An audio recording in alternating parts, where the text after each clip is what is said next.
Em períodos de guerra, os snipes são extremamente necessários e letais para abater inimigos que estão do longo alcance das armas mais comuns.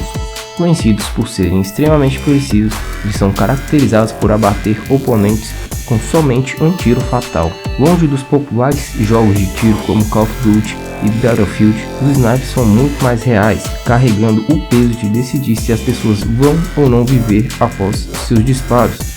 Rob é um canadense ex-sniper, detentor de um dos recordes de tiro mais distantes já registrados, 2.430 metros. Ele matou em combate um homem da Al-Qaeda que estava escondido em um arbusto durante a Operação Anaconda em 2002, no Afeganistão. Atualmente, Furlan é contratado para treinar equipes de franco-atiradores em grandes forças especiais do mundo como a SWAT. Cry Hunter.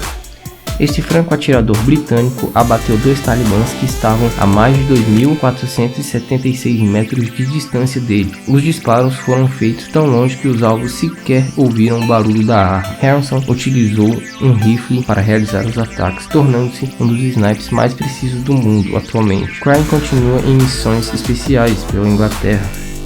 Chuck Marine. Marine foi um sniper americano que serviu o país durante a Guerra do Vietnã. Seus feitos foram tão conhecidos graças a um amigo que escreveu as suas ações durante o período dos conflitos. Em 16 meses no Vietnã, Chuck abateu 103 pessoas, que foram confirmadas. Quando os dados de outras missões são levados em consideração, o número sobe para 213. Posteriormente, já em solo americano, ele foi questionado sobre suas ações inter-vietnamitas. Marine simplesmente respondeu: "Eu não fiz nada de especial, fiz apenas o que fui treinado para fazer."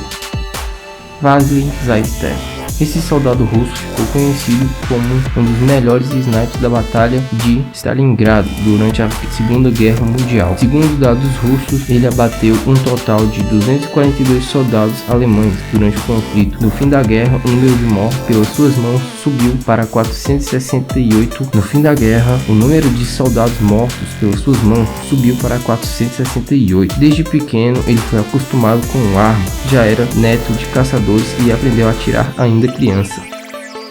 Ludmilla se tornou a melhor mulher franco-atiradora da história mundial. Ela nasceu na Ucrânia durante a Segunda Guerra Mundial.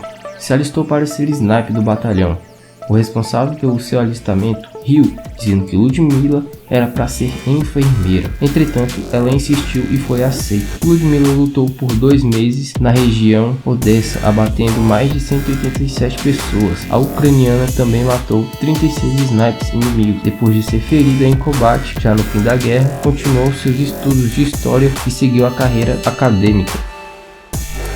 Francis foi provavelmente um dos snipers mais eficazes da Primeira Guerra Mundial. Os registros de guerra contabilizam mais de 378 mortes de alemães em seu nome, também capturando centenas de prisioneiros. Apesar de ter sido ferido 2 vezes em batalha, ele voltou às trincheiras depois do tempo de recuperação, sem sequer ser redirecionado para outras funções.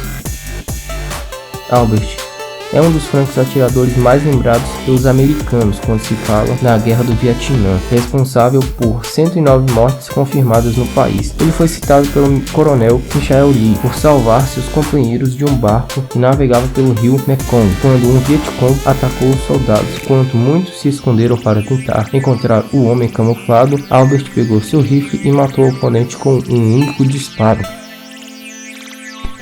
Carlos Redskov entrou no exército dos Estados Unidos aos 17 anos, também sendo conhecido pelo apelido de White Fiat, graças à pena que usava no seu chapéu.